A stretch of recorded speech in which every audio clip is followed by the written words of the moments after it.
Reports, debates, exclusives. செய்திகளை முழுமையாகவும் விரிவாகவும் தனித்துவமாகவும் வழங்குகிறது RDX.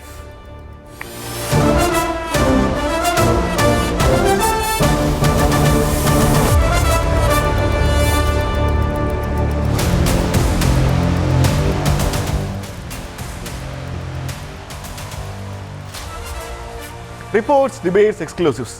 நியூஸ் தமிழ் 24/7 பிரத்யேக நிகழ்ச்சியான RDXக்கு உங்களை வரவேற்பதில் மகிழ்ச்சி. ஒவ்வொரு நாளும் நடைபெறுகிற ஒரு அன்றைய செய்தியினுடைய ஒரு முக்கிய செய்தியை முழுமையாக உங்களுக்கு ரிப்போர்ட் செய்வது, அந்த செய்தியினுடைய முழு கோணங்களையும் தர்க்கங்கள் வாயிலாக டிபேட் செய்வது, அந்த செய்தி சமூகத்தில் ஏற்படுத்த போகிற தாக்கத்தை எக்ஸ்க்ளூசிவாக வழங்குவது. RDXக்கு உங்களை வரவேற்பதில் மகிழ்ச்சி. ஒவ்வொரு வாரமும் திங்கள் முதல் சனிக்கிழமை வரைக்கும் இரவு 7 மணிக்கு அன்றைய நாளில் நடந்த முக்கியமான நிகழ்வுகளோட உங்களை சந்திக்க வரும். அந்த வகையில் இன்னைக்கு முக்கியமான நிகழ்வே தாவேக தலைவர் விஜய் அவர்களுடைய அந்த பிரச்சார பயணம் தான். அது தொடர்பான தலைப்பு செய்திகளை இப்போ நம்ம பார்த்துடலாம்.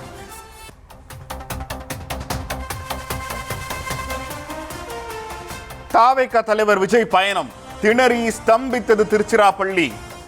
கட்டுக்கடங்காத கூட்டம். 8 கிலோமீட்டர் தூரத்தை கடக்க 5 மணி நேரமானது.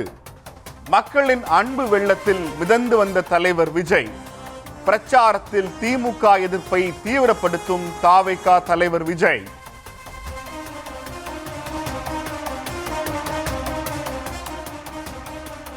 திமுக அரசு மீது புகார்களை அடுக்கிய விஜய். அமைச்சர் KN நேரு, அன்பில் மகேஷ் மீது குற்றச்சாட்டுகளை வீசிய விஜய். குறிப்பாக நியூஸ் தமிழ் தொடர்ந்து களத்தில் நடைபெறக்கூடியதை அம்பலப்படுத்திய மணல் கொள்ளை, கிட்னி திருட்டு ஆகியவற்றை மேற்கோள் காட்டி ஆட்சியினுடைய அவலங்களை அவர் புகார் தெரிவித்திருந்தார்.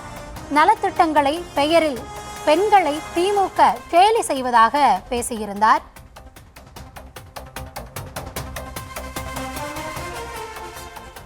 சட்டம் ஒழுங்கை கேள்விக்குள்ளாக்கும் தாவேக தொண்டர்கள். விமான நிலைய வளாகத்தை சேதப்படுத்திய தாவேக தொண்டர்கள். காற்றில் பறக்க விடப்பட்ட திருச்சி மாநகர காவல்துறையின் நிபந்தனைகள். தொண்டர்களால் முடங்கிய திருச்சி மாநகர போக்குவரத்து. தடைப்பட்ட மின்சாரம். தலைவரே பேச முடியாமல் போன அவலம்.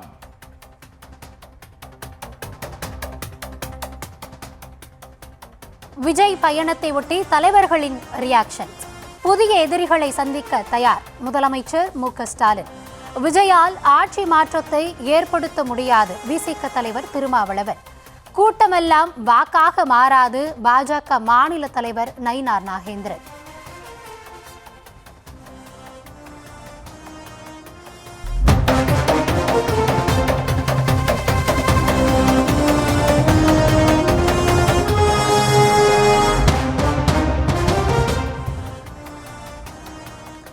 ஒரு போருக்கு போறதுக்கு முன்னாடி, ஒரு போரை தொடங்குறதுக்கு முன்னாடி நல்லதை செஞ்சுட்டு போகணும்னு சொல்லுவாங்க, நல்ல இடங்கள்ல வந்துட்டு போகணும்னு சொல்லுவாங்க. அதனால தான் நான் திருச்சிக்கு வந்திருக்கேன் அப்படின்னு சொல்லி பிரச்சார பயணத்தை தொடங்கி இருக்கிறார் தாவேக தலைவர் விஜய். இன்றைக்கு பிரச்சார பயணம் விஜய்க்கு திருப்பு முனையாக அமைந்திருக்கிறதா, திருச்சிராப்பள்ளி திருப்பு முனை தரும் என்கிற தாவேக என்ற நம்பிக்கை பலித்திருக்கிறதா அப்படிங்கிறது பார்க்க இருக்கிறோம். RDX ஃபர்ஸ்ட் செக்மெண்டோட ராப் என்னங்கிறது பார்த்தலாம். விஜயோட திருச்சி தேர்தல் பிரச்சாரம் தவேகாவின் அரசியலில் ஒரு திருப்பு முனையாக பார்க்கப்படுகிறது. தமிழ்நாட்டின் அரசியல் கவனத்தை திருச்சிக்கு திருப்பிய விஜய்க்கு கூடிய கூட்டத்தால் அவரின் பிரச்சார பஸ் நத்தை போல ஊர்ந்து வந்தது. மதுரை மாநாட்டில் விஜய் பேச்சில் இருந்த காரம் திருச்சியில் இல்லை. ஆனாலும் திமுக அரசை சொன்னதை செய்தீர்களா என்று நிறைவேற்றாத வாக்குறுதிகளை பட்டியல் போட்டிருக்கிறார் விஜய். மணல் கொள்ளையையும் கிட்னி திருட்டு விவகாரத்திலும் ஆவேசம் காட்டினார். தமிழகத்திற்கு பாஜக துரோகம் செய்கிறது என்றும் ஸ்டாலின் சார் நம்பிக்கை மோசடி செய்கிறார் எனவும் பேசிய விஜயின் பிரச்சாரத்திற்கு அரசியல் கட்சிகள் பதில் சொல்லி இருக்கின்றன. புதிய எதிரிகளால் திமுகவை அசைக்க முடியாது என திமுக தலைவர் சொல்ல, கூட்டமெல்லாம் ஓட்டாகாது என்று பாஜக சொல்லி இருக்கிறது. விஜய்க்கு கூடிய கூட்டம் வாக்குகளாக மாறுமா? தவேக கூட்டத்தால் யாருக்கு பாதிப்பு? இன்னும் சில அரசியல்களை விவாதிக்க போகிறது இன்றைய RDX. பிரச்சார பயணம் விஜய்க்கு திருப்பு முனையா? இந்த கேள்வி தான் நம்ம இந்த தலைப்பில் எடுத்திருக்கிறோம். பெரிய எதிர்பார்ப்போடு மதுரை மாநாட்டுக்கு பிறகு பெரிய எதிர்பார்ப்போடு ஒரு பிரச்சார பயணத்தை மேற்கொண்டிருக்காங்க. அதற்காகவே அந்த கட்சியினுடைய கொடி கலரில் ஒரு பெரிய வேன் தயாரிச்சிருக்கிறாங்க, மாடிஃபை பண்ணியிருக்காங்க. அந்த வேனில் யாரும் தொண்டர்கள் ஏறிடக்கூடாதுங்கிறதுக்காக நல்ல வலையெல்லாம் போட்டு கருப்பு கிரீஸ் எல்லாம் அடித்து ஒரு மாதிரி சேஃப்டியாக தான் ரெடி பண்ணியிருந்தாங்க.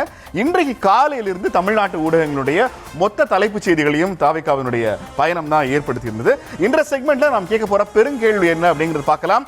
இன்றைக்கு விஜய்க்கு வரும் கூட்டம் ஒரு கட்டுக்கடங்காத கூட்டத்தை நம்ம காலையில இருந்து பார்த்துட்டு இருக்கிறோம். இந்த விஜய்க்கு வருகிற கூட்டம் என்பது கட்சி பலமா சினிமா கவர்ச்சியா? இந்த கேள்வி காலையில இருந்து இந்த லைவை பார்த்துக்கிட்டு இருக்கிற அத்தனை பேருக்கும் இருக்கிறது. என்ன நினைக்கிறீங்க கௌதமி? பொதுவாகவே நம்ம தொலைக்காட்சிகளில் இந்த நேரலையை, அதாவது அவர் சொன்ன 10-30 மணிக்கு பேசுவார்னு சொல்லியிருந்தாங்க. 10-30 மணிக்கு அவரால் பேச முடியல. ஏன் பேச முடியலன்னா விமான நிலையத்தை விட்டு வெளியிலேயே வர முடியல. அந்த வண்டியை வந்து மொத்தமாக ஆக்கிரமிச்சிட்டாங்க, சூழ்ந்துட்டாங்க, அது நகர முடியல. ஆட்கள் முன்னாடி நிற்கிற போது, அதாவது நீங்கள் வந்து 2 வீலரில் வந்து பேரணி போகக்கூடாதுன்னு காவல்துறை ஒரு நிபந்தனை விதிச்சிருந்தாங்க. பேரணி தான் போகக்கூடாது, அவரை பார்க்கறதுக்காக 2 வீலரில் வரலாம்ல. கிட்டத்தட்ட ஒரு 100கணக்கான பேர் வந்து 2 வீலரில் வந்துட்டாங்க. அந்த இடமே மொத்தமே வந்து ஒரு ஜாமாய் நின்றுச்சு அப்படின்னு சொல்லலாம். இந்த அளவுக்கான கிரேஸ் அப்படிங்கிறது ஒரு கட்சியினுடைய தலைவராக அவருக்கு பலமா, இல்லை இது வழக்கமாக வந்து அரசியல் கட்சி தலைவரை பார்க்க வந்தது இல்லை, துப்பாக்கி விஜயை பார்க்க வந்தது, லியோ விஜயை பார்க்க வந்தது, மாஸ்டர் விஜயை பார்க்க வந்ததுன்னு புரிஞ்சுக்கலாமா? கண்டிப்பா இதுல நம்ம 2 கேள்வியா கேட்டிருக்கோம். கட்சி பலமா இல்லைனா சினிமா கவர்ச்சியா அப்படின்றது. முதல்ல இந்த சினிமா கவர்ச்சியா அப்படின்றத நம்ம பேசுறது சரியா இருக்கும் அப்படின்னு நான் நினைக்கிறேன். ஏன்னா 2015 பிறகாக இல்லைனா 2000 பிறகாகவே அப்படின்னு வச்சா இது போன்ற ஒரு தன்னெழுச்சியான ஒரு கூட்டம் யாருக்கு கூடியது அப்படின்ற ஒரு கேள்வி இருக்கிறது. ஏன்னா பெரும்பாலும் அவர் வந்து சினிமா துறை ஒரு படம் ரிலீஸ் ஆகுது அப்படின்னா எவ்வளவு உற்சாகம் ஏற்படுமோ அதை தாண்டி உற்சாகம் இன்னைக்கு திருச்சியிலனா திருச்சியை சார்ந்தவங்க மட்டும் அங்கே இருந்திருக்க மாட்டாங்க அப்படின்னு நான் நினைக்கிறேன். ஏன்னா திருச்சி இன்னும் மாநாட்டிற்கு எத்தனை பேர் சென்று அவரை பார்க்க முடியல, அவரை பார்க்க முடியாம போயிருச்சு அப்படின்னு நினைச்சவங்க எல்லாருமே திருச்சிக்கு போய் அவர் வராரு பார்த்துடலாம் அப்படின்னு நினைச்சு வந்திருப்பாங்க அப்படின்னு தான் நான் நினைக்கிறேன். பார்க்கறதுங்கிறதோட அர்த்தம் என்ன நான் கேட்கிறேன். மாநாட்டிலே வந்து பார்த்தா போதும் அப்படின்னு வந்த மாதிரி தான் அன்னைக்கு மாநாட்டு நிகழ்வே இருந்தது. ஏன்னா அவராலேயே கட்டுப்படுத்த முடியல. ஏன்னா அவங்க முன்னாடி மாநாடு நீங்க பார்த்திருந்தீங்கன்னா அந்த முதல் மாநாடுல அந்த மேடைக்கும் அங்க இருக்கக்கூடியவங்களுக்குமான அந்த இடைவெளி எப்படி இருந்தது, 2வது மாநாட்டில் அந்த அமைக்கப்பட்ட அமைப்பை எப்படி இருந்தது அப்படின்னா இவங்களை கட்டுப்படுத்தணும், இவங்க இங்க வந்துடாம தடுக்கணும் அப்படின்றதுல தான் அவங்களே கொஞ்சம் கவனமா செயல்பட்டு இருந்தாங்க. அப்படி பார்க்கிறப்போ இந்த பிரச்சாரம் அப்படின்றப்ப நீங்க சொன்ன மாதிரி அந்த வண்டி கூட எவ்வளவு பாதுகாப்பா அவங்க கட்டமைச்சிருந்தாங்க அப்படின்றதுல இருந்தே ரசிகர்கள் அவருடைய பேச்சுக்கே முதல்ல கட்டுப்படுறாங்களா அப்படின்ற ஒரு பார்வையும் இங்க இருக்குதான். கட்டுப்படுறதுன்னு சொல்ல முடியாது, தலைவர் மீது கொண்ட பாசம் தான். அந்த காட்சிகளை பார்த்தரலாம். இன்றைக்கு தாவேகாவினுடைய முதல் சுற்றுப்பயணம் திருச்சியிலிருந்து தொடங்கி இருக்கிறது. விமான நிலையத்திலிருந்து அந்த குறிப்பிட்ட காந்தி மார்க்கெட்டுக்குள் வர முடியாமல் சிக்கி தவித்திருக்கிறது தாவேகாவினுடைய பிரச்சார வாகனம். அந்த காட்சிகளை இப்போது பார்க்கலாம்.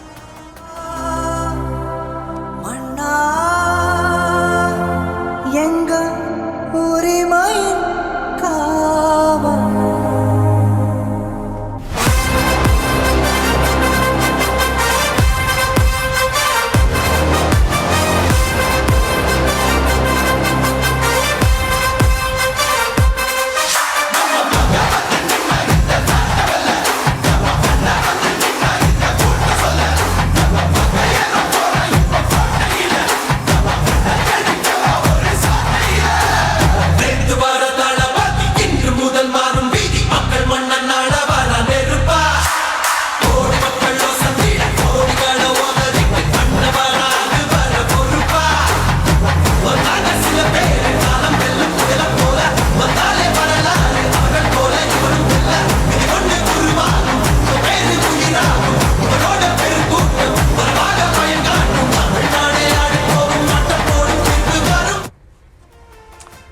அந்த அன்பை எப்படி உங்களால குறைச்சு மதிப்பிட முடியுது? ஒவ்வொருத்தரும் வந்து துண்டை தூக்கி போடுறதுல இருந்து இல்ல, நானும் அவர் ரசிகர்கள் அவர் மேல கொண்ட அன்பு அப்படின்னு தான் நானும் சொல்றேன். இல்ல, நீங்க இந்த வார்த்தையை தப்பா பயன்படுத்துறீங்க. நாம பேசிட்டு இருக்கிறது ஒரு சினிமா நடிகருடைய ஆடியோ லான்ச்சோ திரைப்பட வெளியீட்டு முன்விழாவோ இல்ல, அது ஒரு அரசியல் கட்சி.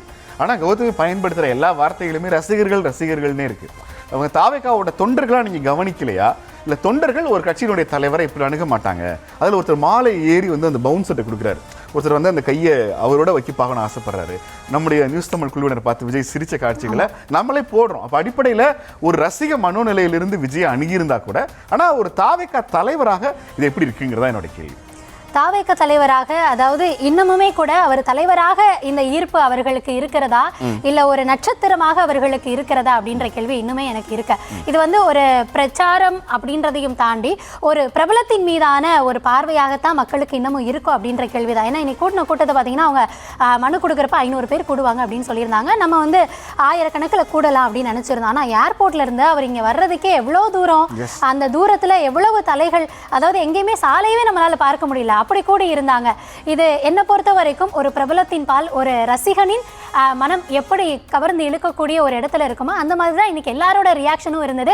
ஏன்னா களத்துல இருந்து நம்ம காலிலேருந்தே தொடர்ந்து லைவ் பண்ணிட்டு இருக்கோம். நம்மளுடைய ரிப்போர்ட்டர்ஸும் களத்துல இருந்து அவங்க கிட்ட போய் கேட்குறப்போ அவங்க வந்து சொல்லக்கூடிய அந்த அவங்க என்ன சொல்றாங்க, அவங்களோட பைட்ஸ் எல்லாம் பார்த்தீங்கனாலே தெரிஞ்சிருக்கும். இன்னும் அந்த ரசிகர்கள் இன்னும் ஜனநாயகன் படம் ரிலீஸ் ஆக போது அந்த மனநிலையிலே இருக்காங்க அப்படின்னு தான் நான் நினைக்கிறேன். தமிழ்நாட்டில் 1950கள் 60களில் பேரறிஞர் அண்ணா, கலைஞர் கருணாநிதி மாதிரியான ஆட்களோட பேச்சை கேட்கறதுக்காக, எம்ஜிஆர் மாதிரி ஆட்களோட பேச்சை கேட்பதற்காக இரவு முழுக்க மக்கள் வந்து காத்திருந்திருக்கிறாங்க. ஆனால் அப்போது காத்திருந்த அந்த 10 மணி நேரம் 12 மணி நேரம்ங்கிறது வந்து பெரிய போக்குவரத்து வசதிகள் இல்லாத, பெரிய டிராவலுக்கான எக்யூப்மெண்ட்ஸ் இல்லாத சூழலில் ஒரு ஊரில் பேசி முடிச்சுட்டு அவங்களோட நின்று பேசிட்டு ஒவ்வொரு முறையாக அண்ணா வந்து 2 வீலர்லாம் ஒரு ஊர் விட்டு ஒரு ஊர் நகர்ந்து போவார். தங்கள் தலைவர்களுக்காக தொழில்நுட்பம் இல்லாத, போக்குவரத்து வசதி இல்லாத நாட்களில் தொண்டர்கள் காத்திருக்கிறதுங்கிறது நம்மளால புரிஞ்சிக்க முடியுது. ஒரு பெரிய தகவல் தொழில்நுட்பம் வளர்ந்த பிறகு, மொபைல் வந்த பிறகு, நம்முடைய எல்லா விஷயங்களும் அப்டேட் ஆன பிறகு, இன்னைக்கு சென்னையில் ஒரு முக்கியமான நடிகர் யாராவது நடந்து போனாங்கன்னா அப்படியா ஹலோ அப்படின்னு நம்ம பார்க்குறோம். பெரிய திரை பிரபலங்களுக்கோ திரை நட்சத்திரங்களுக்கோ அந்த கவர்ச்சியில் மயங்கி போய் ஒரு ஆட்டோகிராஃப் கேட்குற மனநிலையிலிருந்து தமிழ்நாடு எவ்வளோ மேலே வந்துருச்சு. ஆனால் இந்த எந்த கான்செப்டுக்குள்ளேயுமே பொருந்தாமல் நிற்கிறார் விஜய்ங்கிறதா நம்மளுடைய கேள்வியாக இருக்கிறது. தாவேக தலைவர் விஜய் மீது சினிமா தாண்டிய ஒரு அன்பு தமிழ்நாட்டு மக்களுக்கு இருக்கிறது. அந்த அன்பை ஒவ்வொரு முறையும் ஏதோ ஒரு வகையில் அவங்க வெளிப்படுத்திக்கிட்டே இருக்கிறாங்க. நீங்கள் கூட்டத்தில் கூடியிருக்கிற தலைகள் எல்லாமே ஒரு மாதிரி டை அடிக்காத கருப்பு தலைகள், ஏறக்குறைய எல்லாருமே இளைஞர்களாக இருக்கிறாங்க. ரொம்ப குறிப்பிடத்தகுந்த ஒன்று, வரையறுக்கப்பட்ட அரசியல் கட்சிகளை விட இந்த கட்சிக்கு பெண்கள் சாரசாரையாக வந்தது. பெண்கள் ஒவ்வொருத்தருக்கும் வந்து பொதுவாகவே நம்ம ஆண்கள் அதிகமாக இருக்கிற அடர்த்தியாக இருக்கிற இடங்களுக்கு பெண்களை அனுப்புறதுக்கு அவ்வளோ யோசிப்போம். ஆனால் பெண்கள் கூட்டம் கூட்டமாக வந்திருக்கிறாங்க. அந்த ஏறக்குறைய அந்த விமான நிலையத்திலிருந்து டிவிஎஸ் டோல்கேட் வழியாக பாலக்கரை பிரிட்ஜ் இறங்கி அந்த மார்க்கெட்டுக்குள்ளே போய் சேர்றதுக்குள்ளேயே அந்த வண்டி நகர முடியாமல் போனதுங்கிறது வந்து திருச்சி வாழ் மக்கள் இல்லை திருச்சி சுற்றி இருக்கிற மற்ற மாவட்டங்களில் இல்லை தாவேக தொண்டர்கள் அவர் மீது காட்டியிருக்கிற மிகப்பெரிய அன்பு தமிழ்நாட்டின் கடந்த சில 10 ஆண்டுகளில் இயல்பாகவே தன்னெழுச்சியாக ஒரு தலைவருக்கான கூட்டம் இந்த அளவுக்கு சாத்தியப்படலை நான் நம்புகிறேன். காட்சிகள் வாயிலாக பார்க்கிற போது நமக்கு அதில் ஒரு பெரிய பிரமிப்பு இருக்கிறது. இந்த பிரமிப்போடையே நமக்கு அடுத்து ஒரு கேள்வியும் இருக்கிறது. பெருங்கேள்வி 2 என்னங்கிறத பார்க்கலாம். அடங்காத கூட்டத்தில் நடிகர் விஜய் பிரச்சாரத்தை தொடர்வது சாத்தியமா? இவ்வளவு நேரம் நம்ம வந்து அவருக்கு எதை பாசிட்டிவா பேசிட்டு இருந்தோமோ அதையே இப்போது நெகட்டிவா கேள்வி கேட்க வேண்டியிருக்கு. இப்படி இன்னைக்கு என்ன சிக்கல் ஆயிடுச்சுன்னா 10:30க்கு அந்த பேசியிருக்க வேண்டிய ஒன்று அவர் 2 மணிக்கு மேல ஆரம்பிக்கிறார். ஆனால் ஒரு 10 நிமிஷத்துக்கு மேலே அவரால் உரையாற்ற முடியவில்லை. இந்த அன்பு ஒவ்வொரு முறையும் அவர் களத்துக்கு வரும்போதும் இருக்குமா, இல்லை தலைவரை ஒரு வாட்டி பார்த்துட்டோங்கிறதுக்காக போர் அடிச்சிருமா?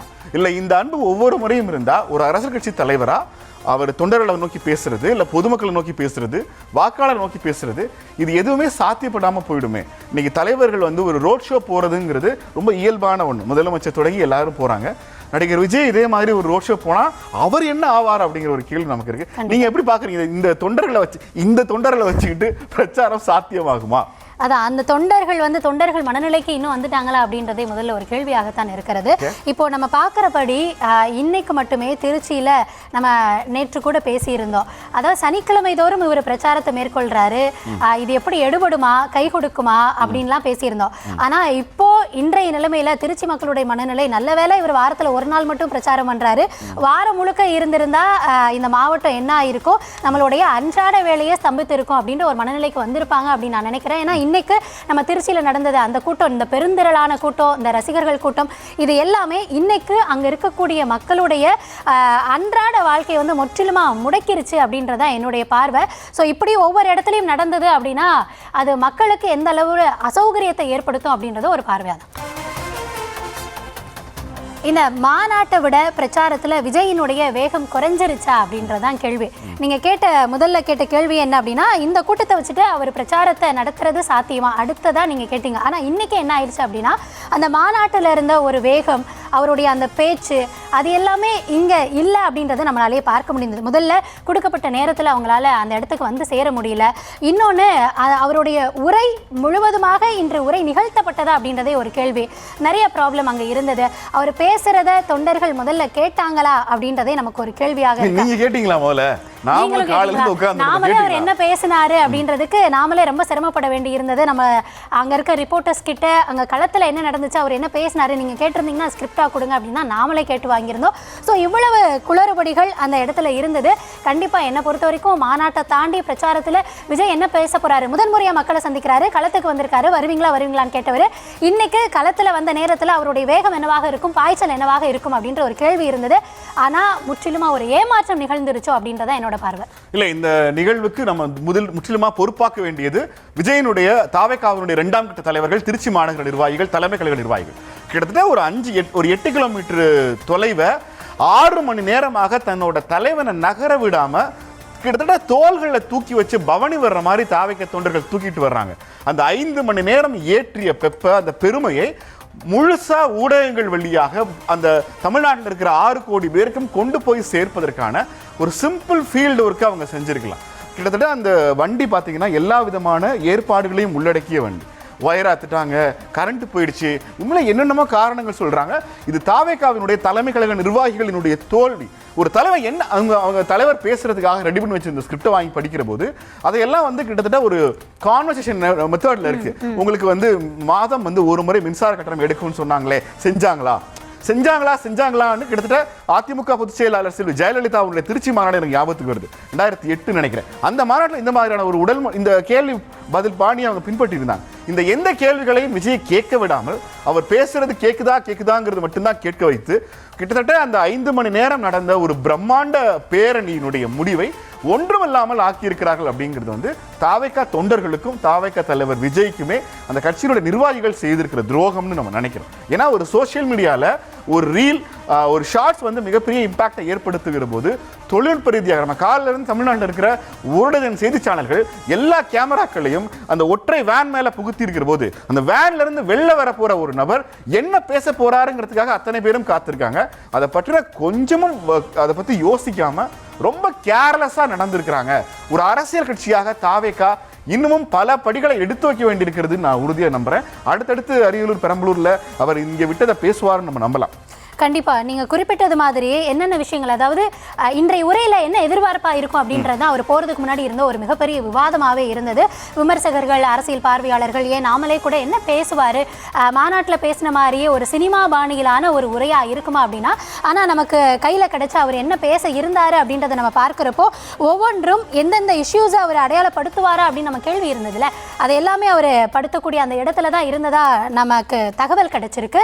இன்னும் அரியலூர், நீங்க சொன்ன மாதிரி அரியலூர், பெரம்பலூர்ல அவர் பேசுறப்போ இதெல்லாம் அட்ரஸ் பண்றதுக்கான சூழ்நிலை இருந்து அவர் பண்ணாருன்னா சரியா இருக்கும். ஏன்னா குறிப்பா அந்த களத்துல திருச்சிக்கான பிரச்சனைகளை அவர் பேசுவாரா? அப்புறம் இன்னொன்னு நீங்க கேட்ட கேள்வியில அந்த மாநாட்டில் இருந்த விஜயனுடைய வேகம் ஏன் இங்க இல்ல அப்படின்னா, நம்ம அதை ஸ்டேஜிங்னு சொல்லுவோம். ஒரு ஸ்டேஜிங்கிறது ஒரு ப்ராப்பர் ஸ்டேஜிங், ஒரு ப்ராப்பர் ஆடியோ எக்யூப்மெண்ட்ஸு, ஒரு ப்ராப்பர் ஆடியன்ஸ் சீட் அரேஞ்ச்மெண்ட்ஸ்னு ஒரு மாநாடு அல்லது ஒரு பொதுக்கூட்டம்ங்கிறது உங்கள் காதுகளுக்கு தலைவர்கள் அல்லது நிர்வாகிகள் பேசுகிற எல்லாமே மொத்தமாக சேர்வதற்கான ஒரு கம்ப்ளீட் ஏற்பாடாக இருக்கும். ஸோ மாநாடுகள், பொதுக்கூட்டங்களில் தலைவர்கள் பேசும்போது நேரலை அவங்களே அந்த அவுட் கொடுத்துருவாங்க. ஆனால் இந்த பயணங்களில் என்ன சிக்கல்னா, இந்த பயணங்கள் மக்கள் அடர்த்தி இருக்கிற, மக்கள் நெரிசல் இருக்கிற ஒவ்வொரு மாவட்டத்தினுடைய உட்பகுதியில் இந்த மையங்களில் நடக்கும். அங்கே இருக்கிற நெட்டு அடர்த்தி, மின்சாரம், அங்கே போயிட்டு வர மக்களுடைய பேச்சு, அங்கே இருக்கிற எக்கோ, பில்டிங் சுற்றி இருக்கிறதுன்னு ஒரு காட்சி ஊடகத்திற்கு வலு சேர்க்கிற மாதிரியான இடங்களா பிரச்சாரம் நீங்கள் ஊருக்குள்ளே போகும்போது அது நடக்க வாய்ப்பில்லை. இன்னும் சொல்ல போனால் கட்சிகள் தலைவர்களுடைய பிரச்சாரத்தை இந்த மாதிரி நடைபாதை மாதிரியோ வாகன பயணம் மாதிரியோ பண்ணும்போது அங்கே இப்போ நீங்கள் நல்லா கவனிச்சிங்கன்னா தாவேகா தலைவர் விஜய் திருச்சியில் இருக்கிற மக்களுக்காக தான் பேசினார். ஆனால் அவர் திருச்சியில் இருக்கிற மக்களுக்காக மட்டும் பேசலை, தமிழ்நாட்டில் இருக்கிற அத்தனை பேருக்காகவும் பேசியிருக்கிறாருங்கிற போது அதை முழுமையாக ஒரு எக்யூப்மெண்ட் பண்ணியிருந்திருக்கலாம். ஆனால் இந்த பிரச்சனைகள் தொடரும் அப்படிங்கிறதான் நம்மளுடைய கருத்து. ஆனால் இதை வேகத்தோட தொடர்படுத்திடக்கூடாது. மாநாட்டில் அவருடைய கம்ப்ளீட் ஸ்பீச்சை கேட்டதுனால அது வேகமானதுன்னும், இங்கே சரியா நமக்கு காதில் விழலைங்கிறதுனால அது வேகம் குறைவானதுன்னும் நம்ம எடுத்துக்கூடாதுங்கிறது நான் சொல்ல வந்தேன். ஓகே, கண்டிப்பா. இன்னும் அடுத்த அரியலூர்லயும் அவர் பேச இருக்காரு. அங்க அவருடைய வேகம் எந்த அளவுக்கு இருக்கும் அப்படின்றத பொறுத்து நம்ம பேசிக்கலாம் அப்படின்னு நினைக்கிறேன். இன்றைய தினத்துல தாவேகா தலைவர் விஜய் விஜய் அவர்கள் தன்னுடைய முதல் மக்கள் சந்திப்பு, முதல் பிரச்சாரத்தை திருச்சியிலிருந்து துவங்கி இருக்கிறாரு. அதில் அவருடைய உரை மக்களை சென்றடைந்ததா அப்படின்னா அதில் மிக பெரும் கேள்வி இருக்கிறது. ஆனாலும் அந்த களத்தில் அவர் பேசினது என்னவாக இருந்தது, அந்த கருத்துக்களை பொறுத்த மட்டும் அவர் எதெல்லாம் அட்ரஸ் பண்ணியிருந்தாரு அப்படின்றதையும் நம்ம பார்க்க வேண்டியிருக்கு. இந்த தருணத்தில் RDXற்கு அவருடைய அந்த உரையிலிருந்து அடுத்த கேள்வி என்னவாக இருக்கிறது அப்படின்னு பார்க்கிறப்போ, இன்றைய தினம் அங்கே தொண்டர்கள் மத்தியில் அவர் உரை நிகழ்த்தி கொண்டிருந்தார். அப்போ அதன் அடிப்படையில் விஜய் பேச்சில் திருப்தி அடைந்தார்களா திருச்சி வாக்காளர்கள்? நீங்க முன்னமே சொன்னீங்க அவர் திருச்சி மக்களுக்காக மட்டும் பேசல, ஒட்டுமொத்த தமிழகத்திற்கும் பேசி இருந்தாரு அப்படின்றப்போ அவர் ஆக்சுவலா ஆடியோ நல்லா இருந்த வரைக்கும் எல்லாருக்கும் கேட்ட வரைக்கும் சில விஷயங்கள் எல்லாருக்காலையுமே புரிந்து கொள்ளப்பட்டது. அதுல முக்கியமாக அவர் மணல் கொள்ளை பத்தி பேசியிருந்தாரு, கிட்னி திருட்டு பத்தி பேசியிருந்தாரு. தமிழகத்துல தமிழக அரசு சொல்வதாக அந்த டீசல் விலை 3 ரூபாய் குறைக்கப்படும் அந்த கேள்வி இருந்தது. மாதாந்திர மின்சார கட்டண கணக்கீடு அதுவும் இருந்தது. மாணவர்களுடைய கல்வி கடன் ரத்து, அரசு வேலைகளில் பெண்களுக்கு 40% இடஒதுக்கீடு, இப்படி அவர்கள் வழங்கியிருந்த வாக்குறுதிகளை அடுக்கடுக்காக வைத்து அவர் கேள்வி எழுப்பியிருந்தார். இதில் முக்கியமாக அந்த கிட்னி திருட்டு அப்படின்றது சமீபமாக அந்த பகுதிகளில் ஒரு மிக பெரும் அதிர்வலைகளை ஏற்படுத்தியிருந்தது. இது இன்னைக்கு நேற்று நடக்கல, பல காலங்களாக நடந்துட்டு இருக்குது. நியூஸ் தமிழும் நம்மளுடைய முதல்ல அதை கண்டறிந்து வெளிச்சப்படுத்தியது நியூஸ் தமிழ் தான். நம்மளுடைய கள செய்தியாளர்கள் அங்கிருந்து பாதிக்கப்பட்ட மக்கள் யாரு, என்ன பாதிப்புகளை சந்திச்சிருக்காங்க, அரசு என்ன நிவாரணத்தை மேற்கொள்ளணும், எப்படி விசாரணை மேற்கொள்ளணும், விசாரணையை மேற்கொள்றாங்களா, இப்போ அடுத்த கட்டமா அரசு என்ன நடவடிக்கை மேற்கொள்ள இருக்கிறது, இதுவரைக்கும் நியூஸ் தமிழ் களத்திலிருந்து முக்கியமான விவரங்களை பதிவு பண்ணியது. அதன் மூலமாகவே இன்றைக்கு உலக அரங்கத்தில் இது பேசப்பட்டு வருகிறது. பெருமளவில் இது ஒரு சர்ச்சையை ஏற்படுத்தி இருக்கு. அப்படிப்பட்ட அந்த கிட்னி விவகாரத்தை அவர் முக்கியமாக அந்த பிரச்சாரத்தின் போது குறிப்பிட்டு பேசியிருந்தார். அடுத்ததா மணல் கொள்ளை, இது திருச்சி சார்ந்தது மட்டுமா அப்படின்னா கிடையாது. இதுவரைக்கும் நியூஸ் தமிழே ஏறத்தாழ ஒரு 10 மாவட்டங்களுக்கும் அதிகமான இடங்கள்ல இந்த மணல் கொள்ளை நடக்கிறது அப்படின்றத களத்துல நம்மளுடைய செய்தியாளர்கள் அங்க போகக்கூடிய சூழலை பார்த்தா தெரியும். சில இடங்களில் பிடிச்சு வச்சுக்கிறாங்க, சில இடங்களில் தாக்குறாங்க, இன்னொரு செய்திக்குழுவை அனுப்பி நம்ம மீட்கக்கூடிய சூழல்லாம் இருக்கு. இப்படி இவ்வளோ சூழல் இருந்தாலும் அவங்க அங்கே களத்தில் போய் நம்ம செய்தியை சேகரித்து இது போன்ற முறைகேடுகள் நடைபெறுகிறது அப்படின்னு நம்ம அம்பலப்படுத்துகிறோம். அதை இன்னைக்கு குறிப்பாக அந்த மணல் கொள்ளை தொடர்பான விவகாரங்களையும் குறிப்பிட்டு திமுகவில் 2 எம்எல்ஏக்கள் அமைச்சர்களாக இருக்காங்க. அவங்க இந்த தொகுதிக்கு ஒன்றுமே பண்ணலை, இது போன்ற குற்றச்சாட்டுகளை முன்வைத்திருந்தாரு. திருச்சிக்கான விஷயத்தை அவர் அடையாளப்படுத்தி இருந்தாரு அப்படின்னு நான் நினைக்கிறேன். திருச்சியினுடைய பிரதானமான பிரச்சனைகள்னு பார்க்குற போது மணல் கொள்ளைன்னு அவர் முன்வைத்திருந்தாரு. நியூஸ் தமிழ் 24/7 பிரபலப்படுத்தியதில்லை, அதை கண்டறிந்து தமிழ்நாட்டுக்கு வெளியில கொண்டு வந்து ஒரு சீதை வெளில கொண்டு வந்துடலாங்க. அதை ஃபாலோ பண்றதா ரொம்ப கஷ்டம். நியூஸ் தமிழ் அதை ஃபாலோ பண்ணாங்க, டு த எண்ட், ஜுடிஷியல் போற வரைக்குமே அதை ஃபாலோ பண்ணாங்க. அது ஒரு பிரச்சனையாக ரொம்ப தெளிவாக முன் வச்சிடாது.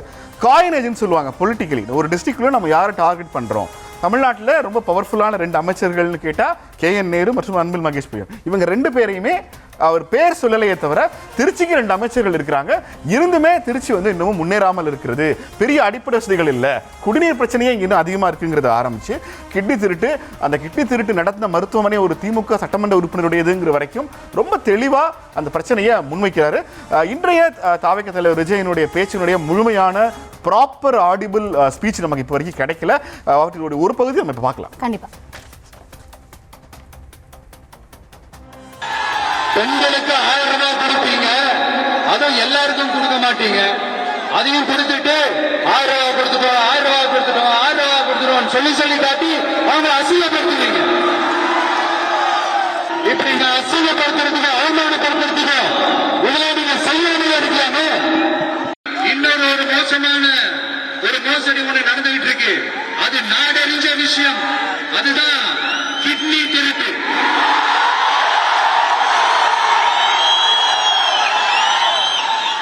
ஏழையான வறுமையை பயன்படுத்தி இந்த பணத்தை காட்டி இந்த மோசடி வேலை நடந்துகிட்டு இருக்கு. கிட்னி திருட்டுங்கிறது அவங்க கிட்னி முறைகேடு எல்லாம் சொல்றாங்க அப்படின்னு சொல்லி அது ரொம்ப டீட்டெயிலாவே மென்ஷன் பண்ணியிருந்தாரு. ஆனா ஒரு திருச்சிக்கு போறனால திருச்சியினுடைய பிரச்சனைகளை பத்தி மட்டும் பேசினா போதுங்கிறத தாண்டி ஒரு முழுமையான பிரச்சனைகளுக்கு அவருடைய பேச்சினுடைய எழுத்துருவத்தை நம்ம கொடுத்திருந்தாங்க. அதுல ஏறக்குறைய எல்லா திமுக மட்டும் இல்ல பாஜகவையும் சேர்த்து விமர்சிக்கிற ஒரு டோனும் அந்த ஸ்பீச்சில் இருக்கிறது நம்மளால பார்க்க முடிகிறது. அடுத்த கொஸ்டின் நகரலாம் கௌதமி. கண்டிப்பாக இதுபோல திருச்சி மக்களை, திருச்சி வாக்காளர்களை கவரக்கூடிய அம்சம் இருந்ததா? எனக்கு இந்த கேள்விக்கு பதில் சொல்ற மாதிரி இருந்தா பார்த்த வகையில திருச்சி தொண்டர்கள் பரவசமாயிட்டாங்க. ஆனா அவர் பேச்சு வகையில உண்மையிலே திருச்சி வாக்காளர்கள் கன்வின்ஸ் ஆனாங்களா அப்படிங்கிறது நமக்கு தேர்தலில் தெரியும். ரொம்ப முக்கியமான விஷயம், தாவேக தலைவர் விஜய் அவர் போட்டியிடுவதற்கான வாய்ப்புகள் இருக்கிறதா, திருச்சி அந்த களம் கிழக்கு தொகுதியை சொல்லப்படுது. சொல்றாங்க. அவர் அந்த பிரச்சாரத்தை அங்கிருந்து ஆரம்பிச்சிருக்கிறாரு. அதுக்கு வேறு சில பொலிட்டிக்கல் ரீசன்ஸும் சோஷியோ எக்கனாமிக் ரீசன்ஸும் கூட இருக்கிறது. நம்ம அடுத்தடுத்த ஆர்டிஎக்ஸ் அதை பற்றி பேசலாம். Yes. கண்டிப்பா தொடர்ந்து இன்றைக்கு அவர் காலையில் அந்த மேற்கொண்டிருந்த அந்த பரப்புரையை பொறுத்த வரைக்கும் மூன்றாவதாக ஒரு கேள்வி, இது வந்து இன்றைய நிகழ்வுல மட்டுமா அப்படின்னா கிடையாது, தொடர்ந்து இது நிகழுது. தாவேக நிகழ்ச்சிகள்ல பொது சொத்துகள் சேதமடைகிறது ஏன் அப்படின்ற அந்த கேள்விதான். ஏன்? ரொம்ப சிம்பிளான கேள்வி. ஏன்னா தாவேகா தொண்டர்கள் எந்த அரசு கட்டுப்பாட்டுக்கும் காவல்துறை விதிமுறைகளுக்கும் உட்படாம பறந்துபட்டு நாம் என்ன வேண்டுமானாலும் செய்யலாம், அந்த பகுதி வந்து ஒரு மைதானம்னு நினைக்கிறாங்க. அது அப்படி உடைக்கிறது சரியான்னு நீங்க எனக்கு சொல்லுங்க. அது தவறுன்றதுதான் என்னோட கருத்தாகவும் இருக்கு. ஏன்னா இதற்கு முன்னாடி கடந்த மாநாட்டில் நீங்க பார்த்துருந்தீங்க அப்படின்னா அவங்க அந்த இடத்துல இருந்து இன்னொரு இடத்துக்கு வந்துடக்கூடாது அப்படின்னு அந்த கிரில்லுக்கு எல்லாம் கிரீஸ் எல்லாம் பூசினது அவர்கள் கட்சியில இருந்தே அந்த மாதிரி பணியெல்லாம் மேற்கொள்ளப்பட்டது அப்படின்றதும் நம்ம பார்க்க வேண்டிய விஷயமா இருக்கு. இன்னொன்று, இந்த பிரமிப்பு அரசியல் வந்து இது எப்போ பண்பட்டு மாறும் அப்படின்ற ஒரு கேள்வியும் நமக்கு தொடர்ந்து நீடிக்கதான் செய்யுது. ஏன்னா தொடர்ந்து அந்த விஷுவல் இப்ப பார்த்தாகணும். ஏன்னா அந்த ஏர்போர்ட் திருச்சி விமான நிலையம்ங்கிறது வந்து அந்த ஏர்போர்ட் ரோடு ரொம்ப முக்கியமான ஒரு ரோடு. அங்க இருந்த மொத்த வளையத்தையும் சேதப்படுத்தி இருக்கிறாங்க. அது மட்டும் இல்லாம இங்க போக்குவரத்து ஸ்தம்பிக்கிறதெல்லாம் தாண்டி அவரை பார்க்கறதுக்காக மரங்கள் மேலே ஏறி கம்பங்கள் மேலே ஏறி ஒரு எம்ஜிஆர் சிலையை சுற்றி கூண்டு வச்சிருக்காங்க. அந்த கூண்டு மேலே ஏறி காவல்துறை அதிகாரிகள் போய் அவங்களை விரட்டுறதுக்கு அவ்வளோ கஷ்டப்படுறாங்க. ஒயரில் விழுந்து அது மின்சார ஒயர் பிரிஞ்சு அதுக்கு பிறகு அந்த ஏரியா முழுக்கவே மின்தடை ஏற்பட்டிருக்கிறது. போக்குவரத்து நெரிசல், மின்தடை, பொது சொத்துக்களை சேதமாக்குறதுன்னு ஒரு கூட்டம் தன் தலைவனை பார்க்க வர்ற அன்பில் ஏற்படுத்துகிற சேதம், அந்த தலைவர் மீது அவங்க வச்சிருக்கிற அன்பை விட அந்த பகுதியை சேர்ந்தவர்கள் அந்த தலைவரை வெறுக்க வச்சிடக்கூடாதுங்கிற ஒரு உண்மையிலே அந்த கட்சி மீது நமக்கு ஒரு கரிசனம் இருக்கு. அந்த காட்சிகளை பார்க்கலாம். ஒரு பொது சொத்துக்களை சேதப்படுத்துவதுங்கிறது தாவேகாவினுடைய நிகழ்வுகளில் தொடர்ந்து நடந்துகிட்டே இருக்கு. அந்த காட்சிகளை இப்போ பார்க்கலாம். ஒரு போர்க்களம் மாதிரி நடந்த இந்த காட்சி வந்து தலைவரை பார்ப்பதற்காக கூடிய தாவேகா தொண்டர்களுடைய காட்சிகள். மரத்தில் ஏற வேண்டாம்னு அவங்க பல முறை சொல்லி இருந்தும் கூட ரொம்ப ஆபத்தான ஒரு வகையில வந்து தொண்டர்கள் இப்போது காத்திருக்கிறாங்க.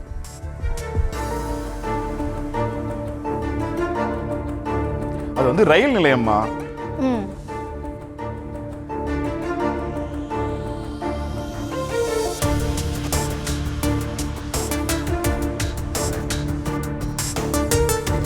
இதான் சொன்ன அந்த எம்ஜிஆர் கூண்டுக்குள் இருக்கிறாரு.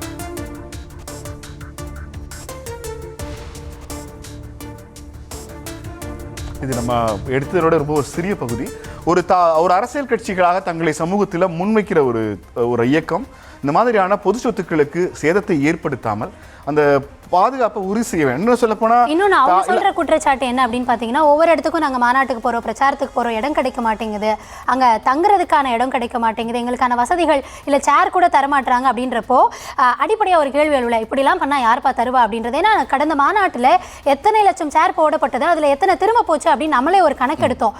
அப்படி இருக்கும் பட்சத்தில் இப்படியெல்லாம் பண்ணால் உங்களுக்கு தேவையான விஷயங்களை அந்த செய்து தரக்கூடியவங்க அவங்களும் அந்த வணிகத்தின் அடிப்படையில் தான் இயங்குறாங்க. அப்போ இப்படி இருந்து அவங்க எப்படி செய்வாங்க அப்படின்ற ஒரு கேள்வி மேலும். இல்லை, இதில் குறிப்பாக என்னன்னா பொதுவாகவே தாவேகா தொண்டர்கள் ஒரு விஷயத்தை திரும்ப திரும்ப முன்வைக்கிறாங்க. என்னன்னா எங்களுக்கு மட்டும் 25 நிபந்தனைகள் அப்படி இல்லை, தாவேகாவுக்கு மட்டும், விசிகாவுக்கு மட்டும், காங்கிரஸுக்கு மட்டும்னு காவல்துறை தனிப்பட்ட முறையில் விதிகளை விதிக்க முடியாது, சட்டத்தில் அதுக்கு இடம் இல்லை.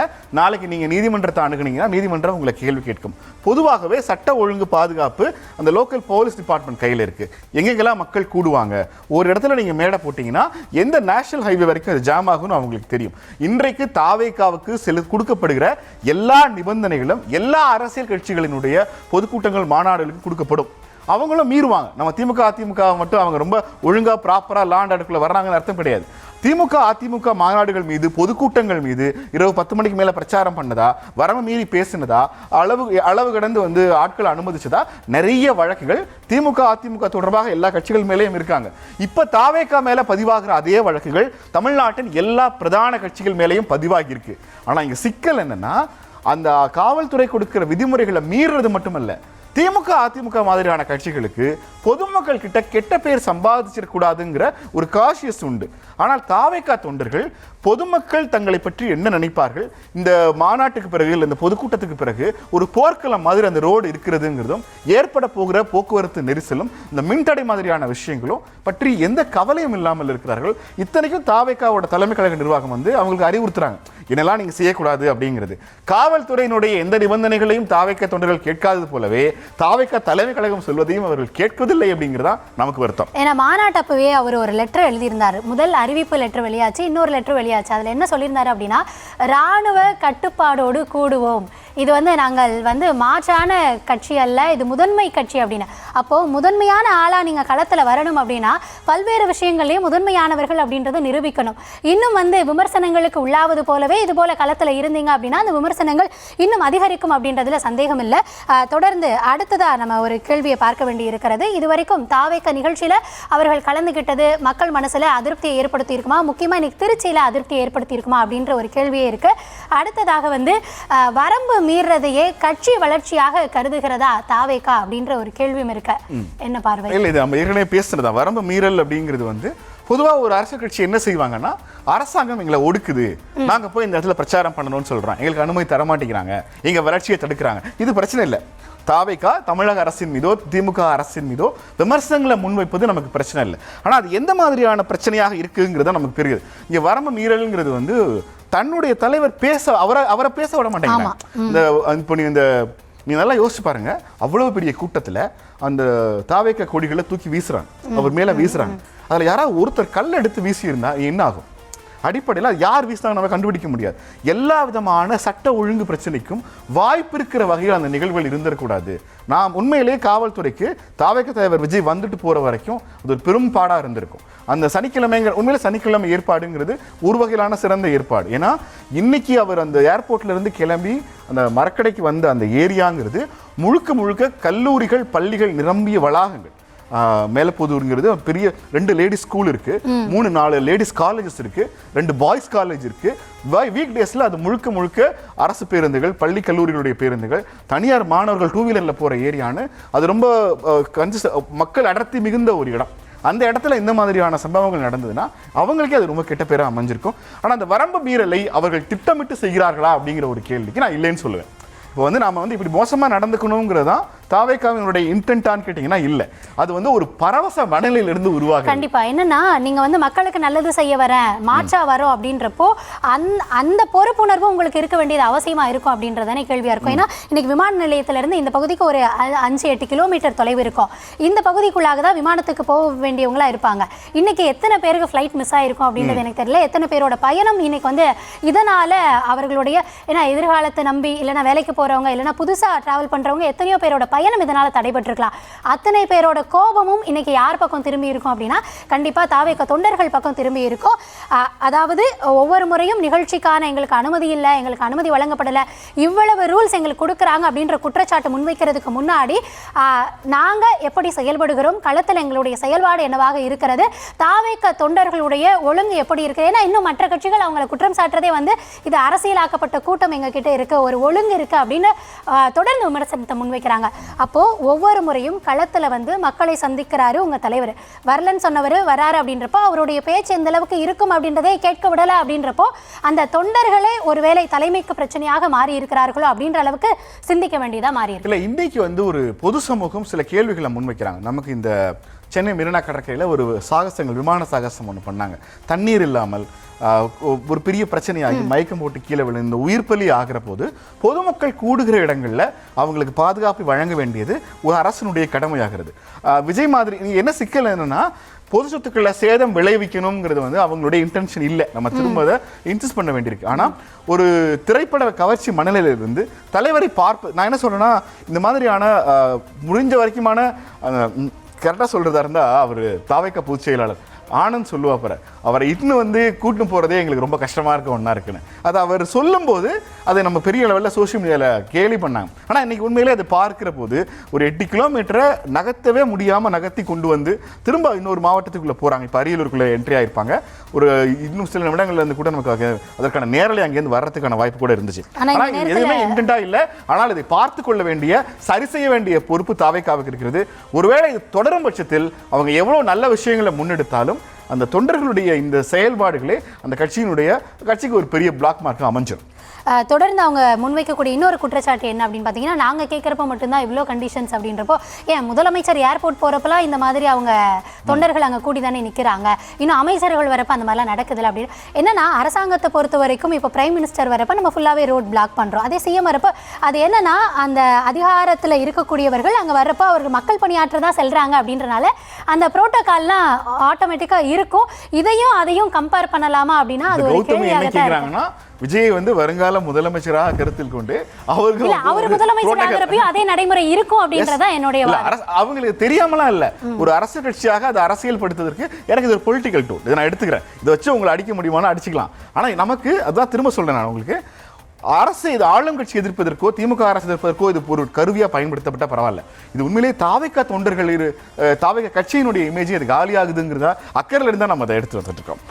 தொடர்ந்து அடுத்ததா இதற்கு முன்னாடி நம்ம பார்த்திருந்தோம் அந்த எந்த அளவுக்கு அவங்க டேமேஜஸ் கிரியேட் பண்ணியிருக்காங்க அப்படின்றது. அடுத்ததா இன்றைக்கு ஒட்டுமொத்தமாக இந்த பிரச்சாரம் களத்தில் விஜய் வந்திருக்கிறாரு, பிரச்சாரத்தை மேற்கொண்டிருக்கிறார். அடுத்ததா இந்த விவகாரத்திலேருந்து என்ன கேள்வி எழுது அப்படின்னா, முதலமைச்சர் மு க ஸ்டாலின் குறிப்பிடும் புதிய எதிரியார்.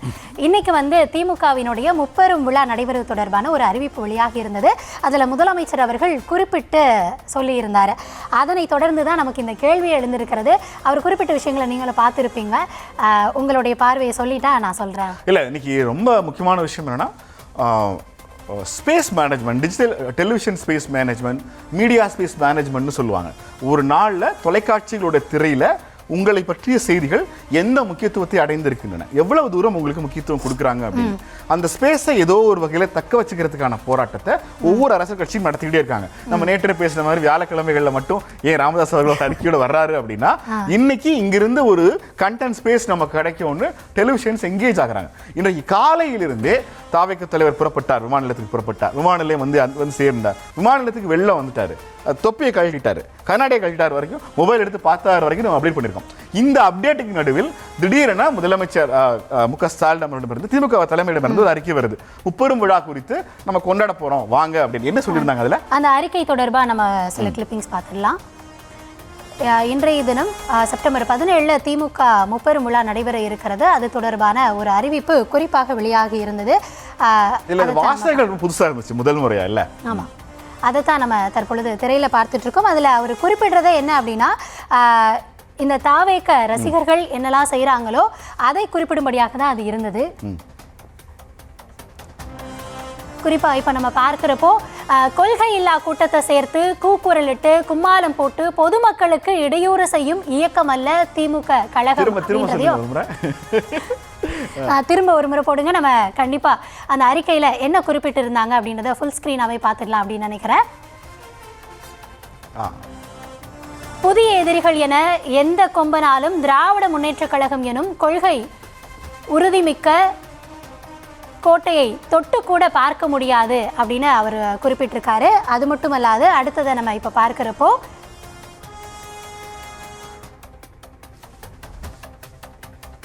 கொள்கையில்லா கூட்டத்தை சேர்த்து கூக்குரலிட்டு கும்மாளம் போட்டு பொதுமக்களுக்கு இடையூறு செய்யும் இயக்கம் அல்ல திமுக கழகம் அப்படின்னு சொல்லியிருக்காரு. கொள்கை இல்லாத கூட்டம் சேர்த்து கூக்குரலிட்டு கும்மாளமிடும் மக்களுக்கு, இதெல்லாம் யாரு நீங்க எனக்கு சொல்லுங்க. அதுவும் இன்றைக்கு இந்த அறிக்கை கண்டிப்பா என்னன்னா இல்ல இந்த கல்ல நடந்துச்சு அப்படின்றத நான் சொல்லிடுறேன். நம்ம விஷுவல்ஸ் தொடர்ந்து திருச்சியில இருந்து செய்தியாளர்கள் அனுப்பிட்டு இருக்காங்க. ஸ்கிரீன்ல நம்ம பார்த்துட்டு இருக்கோம். முப்பெரும் விழா தொடர்பான ஒரு அறிவிப்பு வெளியாகுது. களத்துல என்னெல்லாம் நடக்குது அப்படின்றத செய்தியாளர்கள் சொல்லிட்டு இருக்காங்க. அதை கிராஸ் பண்ணி இந்த பிரேக்கிங் நம்ம பிரேக் பண்றப்போ அதுல என்ன இருக்கு அப்படின்றத தொடர்ச்சியா என்ன அறிவிப்பு வெளியாகி இருக்கு அப்படின்றத பாக்குறோம். இந்த லைன்ஸை நம்ம படிக்கிறோம். இந்த பிரேக்கிங் முடிச்சுட்டு அடுத்ததா ஸ்கிரீன்ல எடுக்கிறோம் தாவேகாவினுடைய இந்த பிரச்சார கூட்டத்தை. இதுல இருந்து மக்கள் புரிந்து கொள்ளக்கூடியது என்னவாக இருக்கும், நமக்கே டக்குன்னு என்ன தோணும்? இல்லை நமக்கு என்ன தோணுதுன்னா, பொதுவாகவே இந்த இன்றைக்கு தாவேகாவுக்கு கிடைத்த மீடியா ஸ்பேஸ்க்குள்ள ஏதோ ஒன்றை சொல்லிவிட வேண்டும் என்று அவங்க நினைக்கிறாங்க.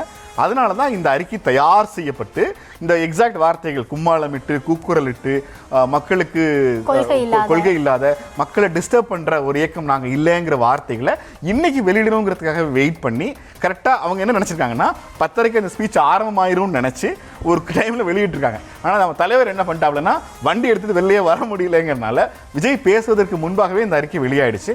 ஆனால் திராவிட முன்னேற்ற கழகம் இந்த அறிக்கையில் முதன்முறையாக புதிய எதிரிங்கிற வார்த்தையை பயன்படுத்திருக்காங்க. விஜய் பயணம் திருப்புமுனை தருமா தாவேக்காவுக்குன்னு பேசிக்கிட்டு இருக்கோம். கரெக்டா இன்னைக்கு வந்து தாவேக்கா தலைவர் விஜய் திருச்சிராப்பள்ளியில ஏர்போர்ட்ல இருந்து இறங்கி அந்த குறிப்பிட்ட பகுதிக்கு நடந்துகிட்டு இருக்கிற போதே திமுக தலைமை அலுவலகம் அறிவாலயத்திலிருந்து ஒரு கடிதம் வருது. முப்பெரும் விழா நடக்க போது, எல்லாரும் வந்துருங்க, சிறப்பா செய்வோம்னு. அதுல முதன்முறையாக புதிய எதிரிங்கிற ஒரு வார்த்தையை பயன்படுத்துகிறார். ஏறக்குறைய புதிய எதிரி அப்படிங்கிற ஒரு இடத்துக்கு தாவேக்காவை திமுக நகர்த்தி விட்டது. இதுவரைக்கும் தாவேக்கா குறித்தோ தாவேக்காவினுடைய தலைவர் விஜய் குறித்தோ பெரிய அளவில் விமர்சிக்கிறதோ ஆதரிச்சோ எந்த விஷயங்களையும் பேசாத போது முதன்முறையாக புதிய எதிரின்னு அவங்க சொல்வது என்பது வேற யாரும் தமிழ்நாட்டில் புதிய அரசியல் கட்சி தொடங்காததாலும் தாவேக்கா தலைவருடைய விஜய் பிரச்சார பயணம் இன்று துவங்கி இருப்பதாலும் அதை புதிய எதிரி நம்ம ஃபிக்ஸ் பண்ணிக்கலாம். இனி அடுத்தடுத்த காலங்களில் திமுகவிடமிருந்து ரொம்ப காட்டமான எதிர்வினைகளை தாவேக்காவை எதிர்பார்க்கலாம். கண்டிப்பா இன்றைக்கு அந்த விமர்சனத்தோட மட்டும் இல்லை, தொடர்ச்சியாக இது தொடர்பாக பாஜகவினுடைய மாநில தலைவர் அவர்களும் இது குறித்த கருத்துக்களை பகிர்ந்திருந்தாரு. அது தொடர்பான காட்சிகளை நம்ம பார்த்துடலாம் அப்படின்னு நினைக்கிறேன். இல்ல, அவர் ஒரு கட்சி ஆரம்பிச்சு அவருடைய பரப்புரை ஆரம்பிச்சிருக்கிறாரு. அவருடைய நோக்கமும் தமிழ்நாட்டில் திராவிட முன்னேற்ற கழக ஆட்சியில் இருக்கக்கூடாதுங்கிறது அவருடைய நோக்கம். விமர்சனம் பண்ண அவர் வந்து ஒரு கட்சி ஆரம்பிச்சிருக்கிறாரு. எந்த வகையில் விமர்சனம் பண்ணுறது சரியா இருக்கும்? அவங்கள பொறுத்தவரை இன்னும் ஒரு கவுன்சிலர் கூட ஆகலை, ஒரு எம்எல்ஏக்கள் கூட கிடையாது. இப்போ தான் கட்சி ஆரம்பித்து பண்ணியிருக்கிறாங்க. எங்களை விமர்சனம் பண்ண வேண்டிய அவசியம் அவருக்கு தேவையில்லைன்னு நான் நினைக்கிறேன். இதே போல விடுதலை சிறுத்தைகள் கட்சி தலைவர் திருமாவளவன் அவர்கள் கிட்டையும் தொடர்ந்து செய்தியாளர்கள் கேள்வி எழுப்பினாங்க. அதற்கு அவருடைய ரியாக்ஷன் என்னவா இருந்தது அப்படின்றத பார்த்துடலாம். திமுக தலைமையிலான மதசார்பற்ற முற்போக்கு கூட்டணியை பின்னுக்கு தள்ளக்கூடிய அளவுக்கு விஜய் அவர்களின் வரவு பெரிய தாக்கத்தை ஏற்படுத்த வாய்ப்பில்லை என்று நான் பெரிதும் நம்புகிறேன். இன்றைக்கு நடிகர் வடிவேலு ஒரு இடத்துல போய் ஒரு ஷோ பண்ணுறாருன்னா கூட லட்சக்கணக்கில் மக்கள் திரளுவார்கள். மக்கள் ஒரு நிகழ்ச்சியில் வந்து திரளுகிறார்கள் அப்படிங்கிறத வைத்து அதுவே தேர்தல் முடிவாக மாறும் என்று கணிக்க முடியாது. இப்போ அவர் நயினார் அவர்கள் பேசினதையும் திருமா அவர்கள் பேசினதையும் நம்ம பார்த்துருந்தோம். அவர் என்ன சொல்றாரு அப்படின்னா, இன்னும் ஒரு எம்எல்ஏ கூட ஆகலையே, என்ன விமர்சிக்க சொல்றீங்கன்னு அவர் விமர்சனத்தை முன்வைக்கல. திருமா அவர்கள் என்ன சொல்றாரு அப்படின்னா, வடிவேல் வந்தா கூட தான் கூட்டம் கூடும், அந்த சேர்ற கூட்டம் எல்லாமே வாக்கா மாறுமா அப்படின்ற தொடர்ந்து தாவேக்கால இன்னைக்கு நம்ம எப்படி வந்து இந்த கூட்டத்தை பத்தின ஒரு கேள்வி இருந்ததோ, இது வாக்கா மாறுமான்ற ஒரு கேள்வி இருக்கு. இது தொடர்பாக என்னோட ஒப்பீனியன் சொல்லணும் அப்படின்னா, மொத்தமாக நம்மக்கிட்ட ஒரு 68,000 பூத் இருக்கு. இப்போ நம்ம பார்த்த தலைகளில் வீட்டுக்கு ஒரு 2 ஓட்டை அவங்க கூட்டு வருவாங்க. இல்லை பூத்துக்கு நம்ம கணக்கெடுத்துட்டா கூட ஒரு பூத்துக்கு குறைஞ்சபட்சம் 50 ஓட்டு இல்லைன்னா 100 ஓட்டு கூட நம்ம வச்சுக்கலாம். அப்போ 68,000 பூத்தில் ஒவ்வொரு பூத்துலேயும் 100 ஓட்டு தாவேக்காவுக்கு போல் ஆகுது அப்படின்னா மொத்தமாக கிட்டத்தட்ட 6,80,000 ஓட்டுகள் வந்து பதிவாகிறோம். 60,80,000 ஓட்டுகள் பதிவாகும். அப்படி இருக்கப்போ தமிழகத்தில் இருக்கக்கூடிய வாக்காளர்களே 5.25 கோடி. அப்போ வந்து எல்லாருமே வந்து வாக்களிப்பாங்களா அப்படின்னா ஒரு 70% அதிகபட்சமாக போல் வந்து அன்றைக்கி ரெஜிஸ்டர் ஆகும். அப்படி இருக்க பட்சத்தில் கிட்டத்தட்ட ஒரு 10% தாண்டிடுவார் அப்படின்ற ஒரு கால்குலேஷனை நம்மளால் ஈஸியாக சொல்ல முடியும். இருந்தாலும் இன்னும் அரசியல் களத்தில் இவருக்கு எவ்வளோ வாக்கு சதவீதம் இருக்குன்னே தெரியாது அப்படின்ற விமர்சனம் முன்வைக்கப்படுது. அதை பொறுத்த வரைக்கும் அதோட ப்ளஸ்ஸும் அதுவாக தான் இருக்குது, மைனஸும் அதுவாக தான் இருக்கும். அப்படின்னா தெரியாத பட்சத்தில் நம்ம குறைத்தும் மதிப்பிட்டு விடக்கூடாது இல்லையா? இல்லை, இப்போ எனக்கு நயினா நாகேந்திரன் அவர்கள் சொல்வதும் திருமாவளவன் சொல்வது 2 விஷயம். என்னன்னா, இவர்கள் பெருங்கூட்டங்களை பார்த்தவர்கள். நாம இந்த ஒரு குறிப்பிட்ட இடைவெளிக்குள்ள, இந்த சந்துக்குள்ள, ஒரு தெருவுக்குள்ள, ஒரு சாலைக்குள்ள மக்களை ஒரு தலையா இருக்கு. ஒரு ட்ரோன்ல பார்க்கும்போது அந்த காட்சி வந்து நமக்கு ரொம்ப பிரம்மாண்டமா தெரியும். ஆனால் அடிப்படையில் லட்சக்கணக்கான மக்கள் பங்கேற்ற பெருங்கூட்டம், கலைஞர், ஜெயலலிதா, எம்ஜிஆர் இவர்களது கூட்டங்களை நேரடியாக பார்த்தவர்கள் திருமாவளவனும் நயினா நாகேந்திரன். ஸோ அவங்கள பொறுத்த வரைக்கும் என்னன்னா, அந்த நாளின் ஒரு மிகப்பெரிய உணர்வெழுச்சியை ஒரு கூட்டம் நமக்கு ஏற்படுத்துகிற போது நம்ம முன்முடிவுக்கு வந்துடும் ரொம்ப ஈஸியாக. ஆமாப்பா பெருங்கூட்டம், பாப்பா என்ன கூட்டம், இப்படி ஜெயிச்சிருவாங்கன்னு. ஆனால் தேர்தல் முடிவுகள் வருகிற போது விஜயகாந்துக்கு இதே மாதிரியான, நீங்கள் தொடக்கத்தில் சொன்னீங்கல்ல, விஜயகாந்த் மாநாடு நடந்த போது அந்த கூட்டத்தை பார்த்து பிரமிச்சு போனாங்க. அடுத்த முதலமைச்சருங்கிற அளவுக்கு பேசப்பட்டது. ஆனால் விஜயகாந்த் நீங்கள் சொன்ன மாதிரி அதிகபட்சமாக ஒரு 8-9% வாக்குகளை 2வது 3வது தேர்தல்களில் வாங்கினார். நீங்கள் குறிப்பிட்ட கால்குலேஷன் பெரிய லெவலில் மிஸ் ஆகிறதுக்கு வாய்ப்பு இல்லை. குறைந்தபட்சம் 8% அதிகபட்சம் 10% வரைக்குமே இப்போதே விஜய்க்கு இருக்கிறதுக்கான வாய்ப்புகள் இருக்குது. அது எப்போதென்றால், நீங்கள் இந்த இடம் ஒரு அரசியல் கட்சிக்கும் ஒரு தனிநபருக்குமான வித்தியாசம் எங்கே வித்தியாசப்படுதுன்னா, நான் விஜய்க்கு ஓட்டு போட ஆசைப்படுறேன், நான் போய் போட்டு வந்துடுறேன். கௌதமி ஆசைப்படுறாங்க, கௌதமி ஓட்டு போட்டு வந்துடுவாங்க. இந்த 2க்குமே வாக்காளர் பட்டியலில் உங்கள் பேர் இருக்கா? வாக்காளர் பட்டியலில் உங்கள் பேர் இருந்தும் உங்கள் வீட்டில் அது இருக்கா? பக்கத்து தெருவில் இருக்கா? உங்கள் பாகத்தில் எங்கே உங்களுக்கு ஓட்டிங் வச்சுருக்கிறாங்க? இதை எடுத்துகிட்டு அன்னைக்கு காலையில் நீங்கள் கிளம்பி க்யூவில் போய் நின்று தப்பா ஓட்டு போடாம கரெக்டா அந்த சின்னத்தை பார்த்து ஓட்டு போட்டு வர்ற வரைக்கும் இது ஒரு பெரிய எலக்டோரல் ப்ராசஸ். இதை ஒரு தாவைக்கா சார்பால செஞ்சிருவார். ஒரு கட்சி செய்ய வேண்டிய வேலைங்கிறது அந்த நபர் தான மாதிரியே இன்னொரு 10 பேரை கூட்டு போகணும். அங்கதான் பூத் ஏஜென்ட்களுடைய வேலையாகுது. கிளை நிர்வாகிகள் இருக்காங்க. ஒரு கட்சியின் மீது பெரிய அளவு அபிமானம் கொண்டு ஓட்டு போடுறது அவங்க போட்டுருவாங்க. அவர்கள் ஓட்டை மட்டுமே வச்சு ஒருபோதும் ஆட்சி அமைக்க முடியாது.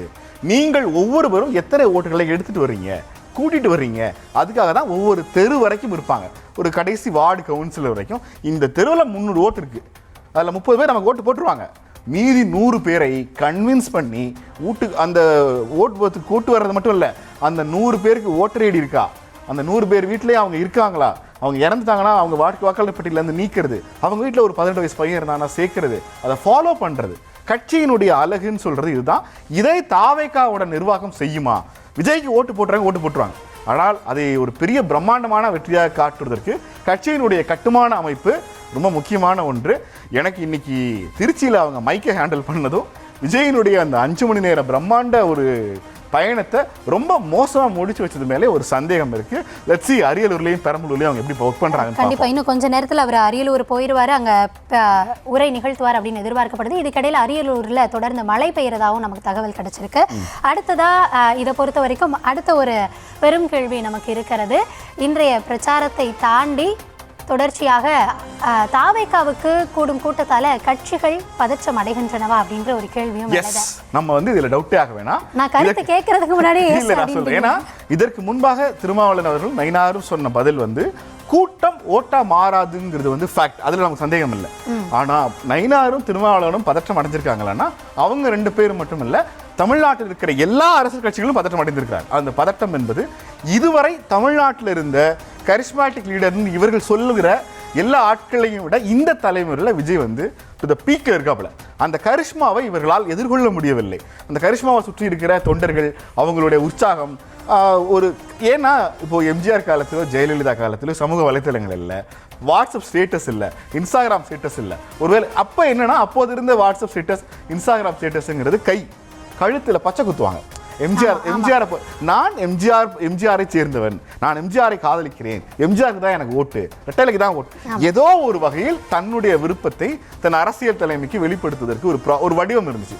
இன்னைக்கு அது சோசியல் மீடியாவா இருக்கு, எல்லாருக்கிட்டையும் மொபைல் இருக்கு, அவங்க எழுதுறாங்க, பேசுறாங்க, ஒரு குறிப்பு போடுறாங்க, ஒரு விமர்சனம் பண்றாங்க. ஒரு தாவேக்கா தொண்டன் எழுதுறான், எப்ப ஒரு நல்ல மைக் செட் வச்சிருக்கலாம்ல, தலைவன் இவ்வளவு நேரம் பேசுறான்.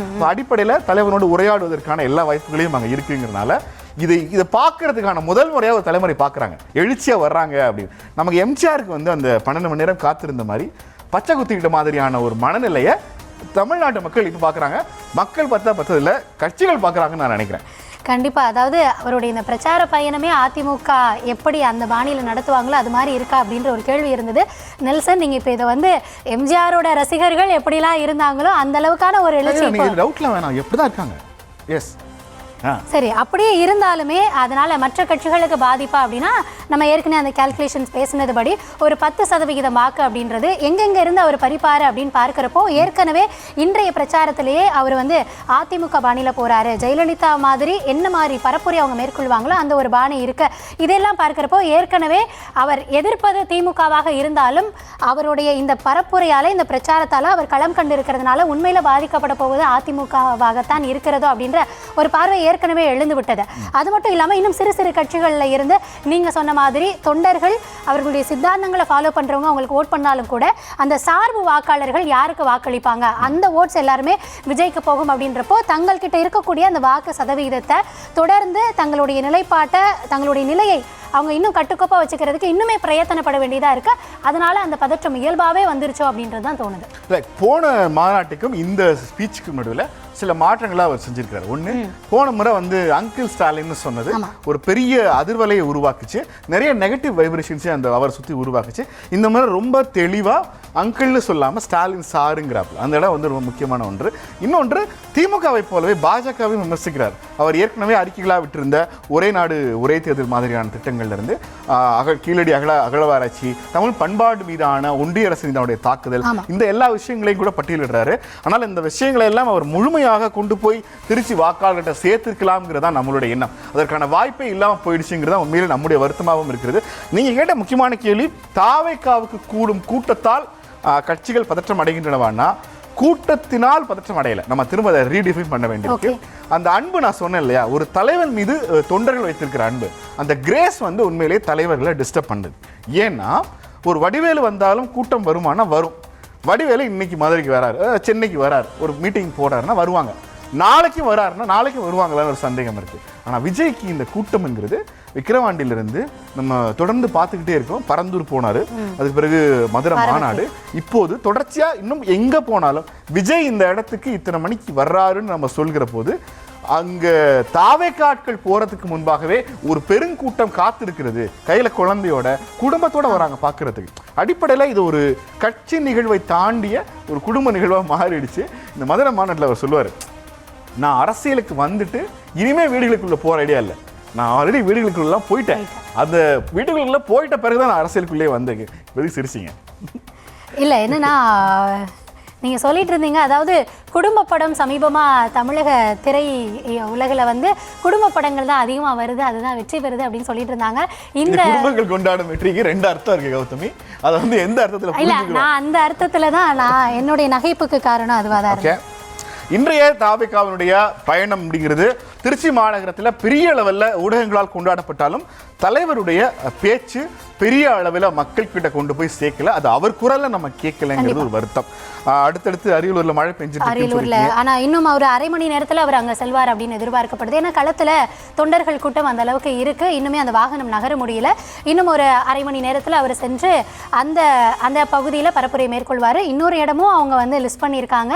அதுக்கான பாசிபிலிட்டிஸ் எப்படி அப்படின்றது இப்போ நம்ம சொல்ல முடியாது. தொடர்ந்து அரியலூர்ல இன்றைய தினத்தில் அவருடைய முழுமையான பிரச்சாரத்தை தமிழக மக்கள் கேட்கணும் அப்படின்னா அரியலூர்ல தான் அதற்கான ஏற்பாடுகள் தொண்டர்கள் வழிவிடுறாங்களா, ஏற்பாடுகள் இருக்கா அப்படின்றத நம்ம பொறுத்து இருந்து தான் பார்க்க வேண்டியது. தாவேக்கா தலைவர் விஜயனுடைய அடுத்த கட்ட பிரச்சார பயணத்தில் அவர் என்ன பேசுகிறார் என்பதை தெரிந்து கொள்ள நியூஸ் தமிழ் 24/7 இணைந்திருங்கள். RDX நிகழ்ச்சியை நிறைவு செய்கிறோம். நன்றி, வணக்கம்.